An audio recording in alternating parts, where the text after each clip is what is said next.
Fernandes, no jornal argentino Perfil, falando sobre a intenção de desenvolver uma moeda única.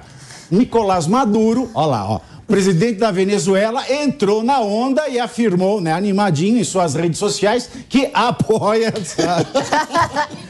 Não é essa a cena. Vou abrir aspas aqui para o Maduro. A Venezuela está preparada para apoiar a criação de uma moeda latino-americana e caribenha. Nosso caminho é independência, união e liberação do continente. Nada nos deterá, fecho aspas. Lula e Fernandes, no entanto, não detalharam como pode funcionar, se vai englobar somente os dois países ou se a América Latina inteira. O ministro da Fazenda argentino, Sérgio Massa, deixou claro que seria uma moeda comum entre Brasil e Argentina para ser usada apenas em negociações, ou seja, uma moeda não substitutiva, mas paralela. Por isso, não vai substituir nem o peso nem o real. Fernando Haddad, ministro da Fazenda brasileiro, fez um pronunciamento semelhante. Abro aspas. Trata-se de avançarmos nos instrumentos previstos e que não funcionaram a contento, nem pagamento em moeda local, nem os CCRs dão hoje uma garantia de que podemos avançar no comércio de maneira como pretendem os presidentes. Fecho aspas. Viu a festa, Juliana? Mas que festa A festa da democracia. Não é festa da democracia, não. É o velório. Não, é velório. Então o que é?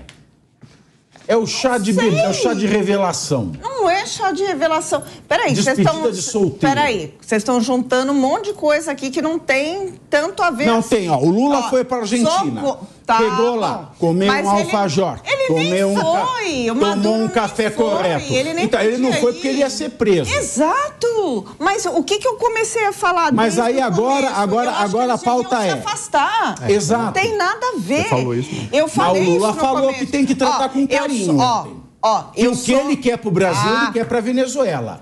Entre aspas. Peraí. Eu assisti o programa ontem. Você falou, é lógico. Então, eu estava de casa, mas estava vendo.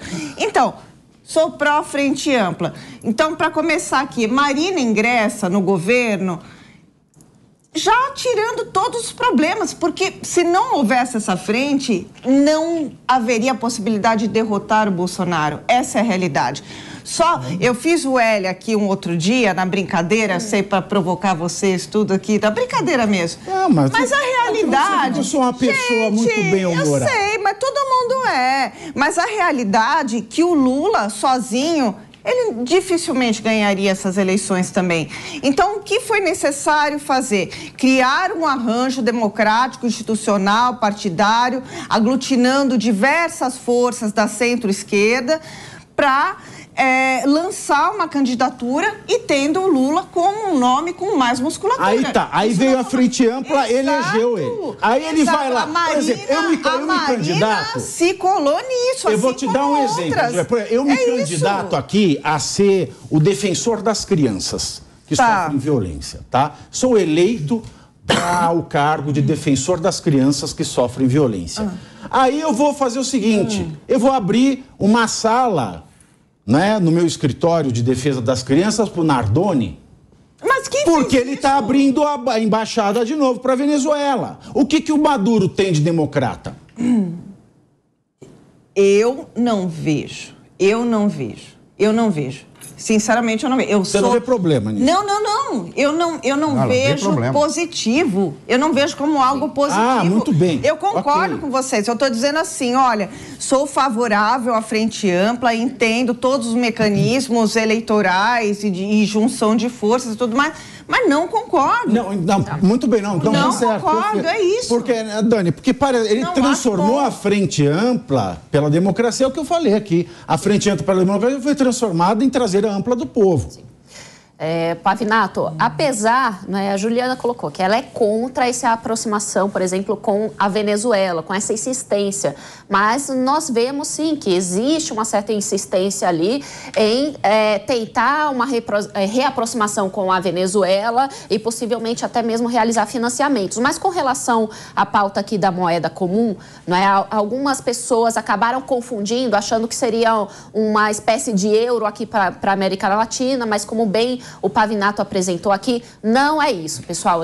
Essa proposta não é para substituir a nossa moeda aqui no Brasil, nem a da Argentina. É apenas um mecanismo para tentar fortalecer e aumentar o comércio bilateral entre a Argentina e entre o Brasil. Por quê? Porque com relação ao dólar, quando a gente faz esse comércio bilateral, comércio exterior utilizando o dólar, a Argentina tem poucas reservas cambiais. E por conta disso, toda vez que realiza comércio com o Brasil, eles levantam diversas barreiras para evitar a importação de produtos brasileiros e de até outros países, justamente para não ocorrer a fuga de dólares.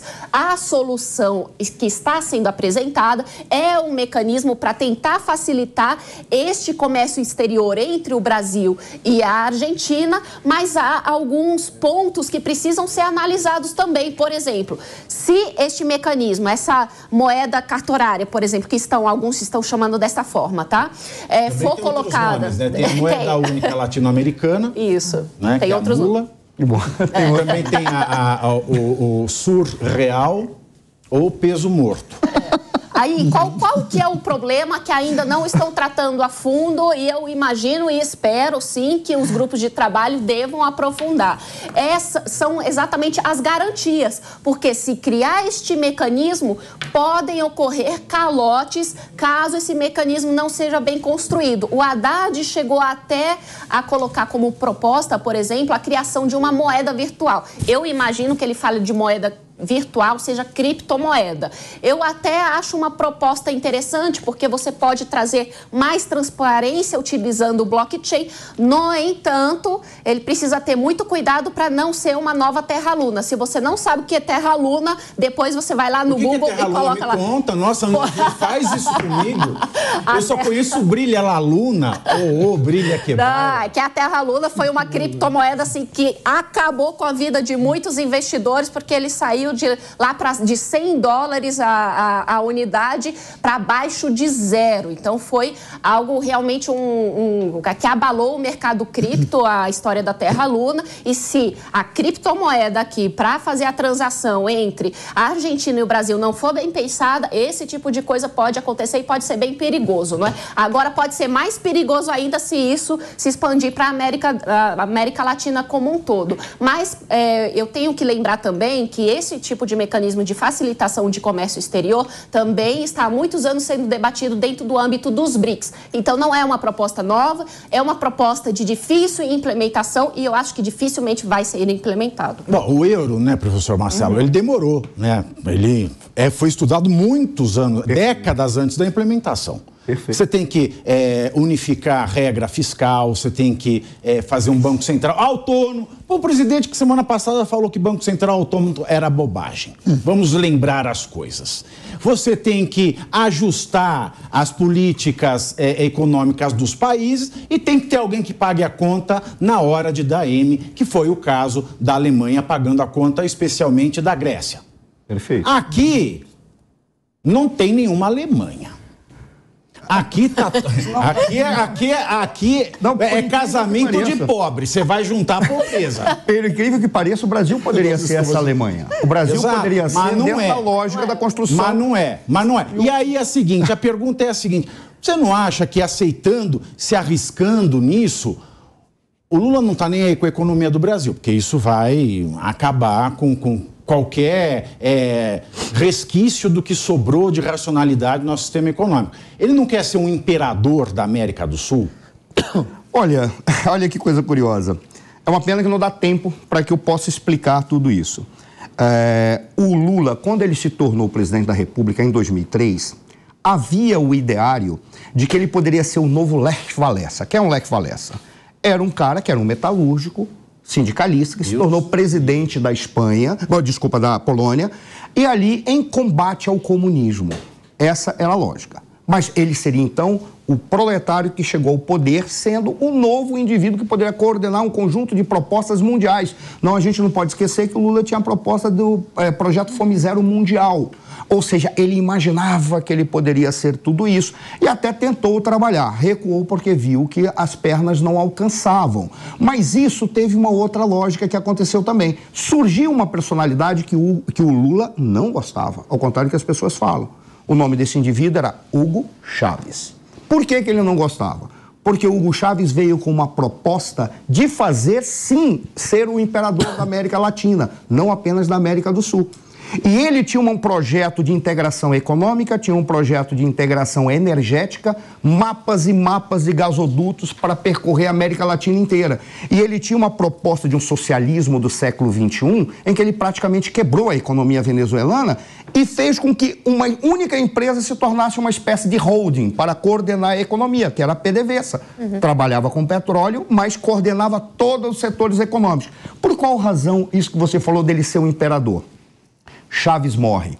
Vai embora aquele que poderia ser o indivíduo que trazia os holofotes. E os dois eram rivais nesse sentido. Tanto que o Lula, ele recua com o protagonismo do Chávez. Agora o Chávez não existe mais.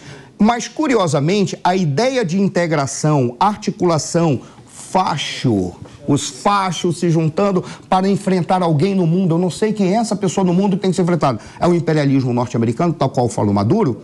É o imperialismo europeu, tal qual falam algumas pessoas? Quem é o inimigo que precisa de um facho de combatimento para ser enfrentado? Quem é aquele inimigo que vai mobilizar todas as sociedades? Talvez o Lula imagine que ele possa resgatar o protagonismo dele como aquela liderança para o mundo inteiro. Só tem um detalhe. Mais uma vez eu falei aqui e vou falar novamente. Segundo o próprio Marx, que muitos seguem, a história se repete, mas se repete como farsa.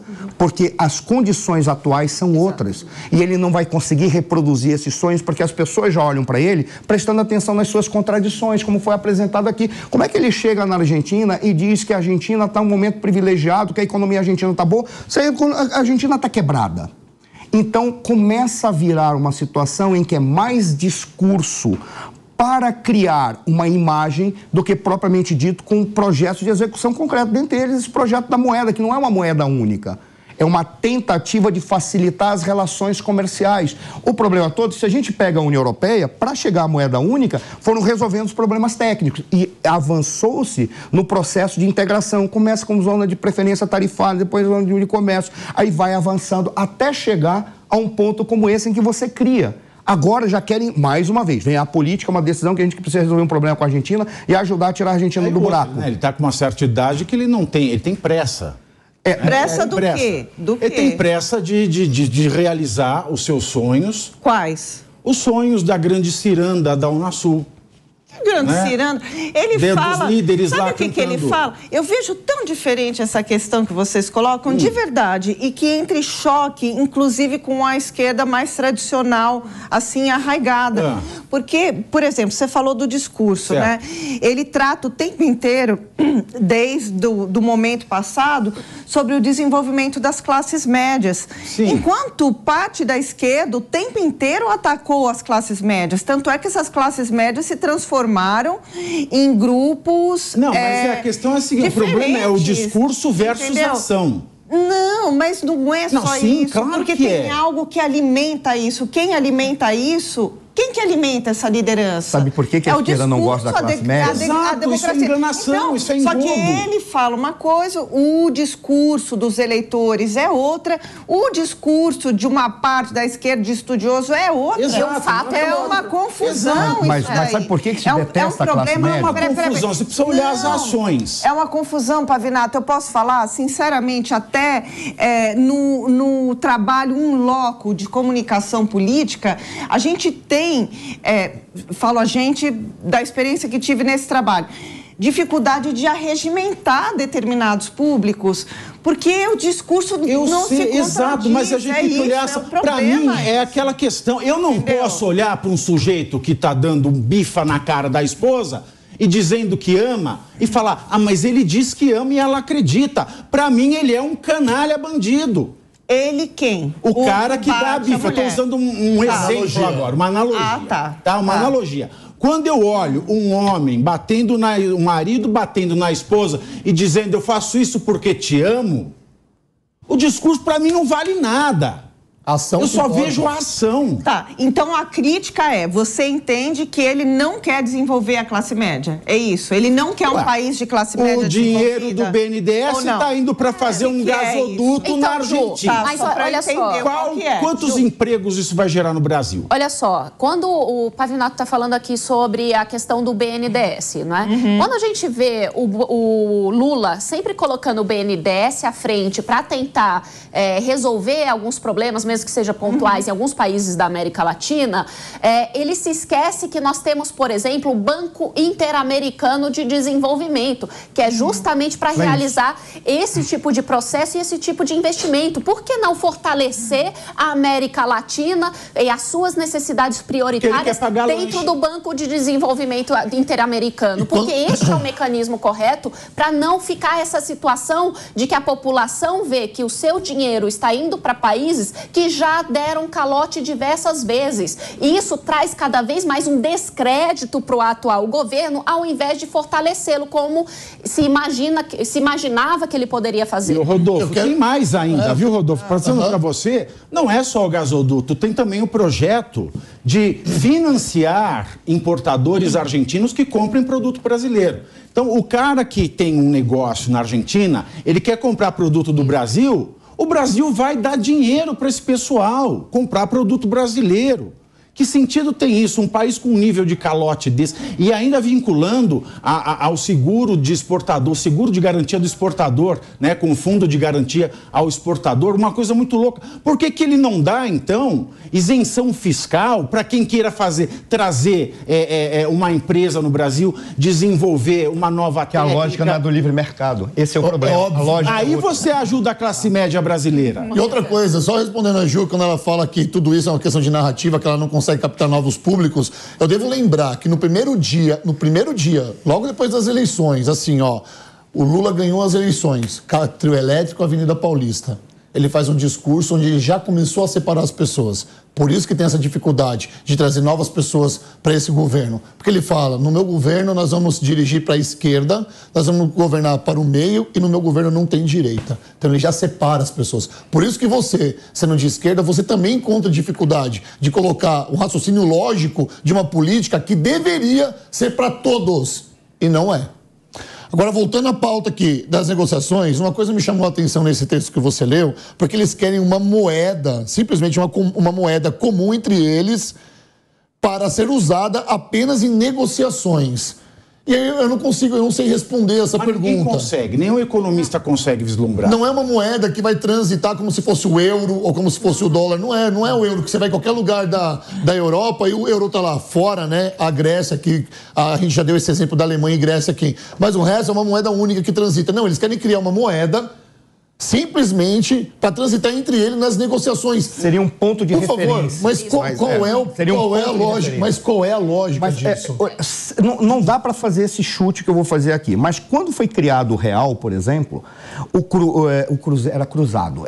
O cruzado era uma porcaria. Aí criou uma unidade de referência de valor, a partir do qual, por exemplo, por mais que o cruzado estivesse despencando, haveria uma referência com dólar com aquele cruzado, aquilo não mudava, que era estável, unidade de referência de valor. Referência que o problema é como é que você vai fazer uma unidade de referência de valor? Com todo o respeito, eu amo a Argentina, mas com a Argentina... A inflação está em 3 dígitos. Pelo amor de Deus. Por isso que esse é um projeto tão difícil de ser implementado, né? E agora, complementando ao que a Ju estava falando, sobre essa impossibilidade é tão louco de comprar... quanto achar Ratanabá. Exato. Ratanabá é legal.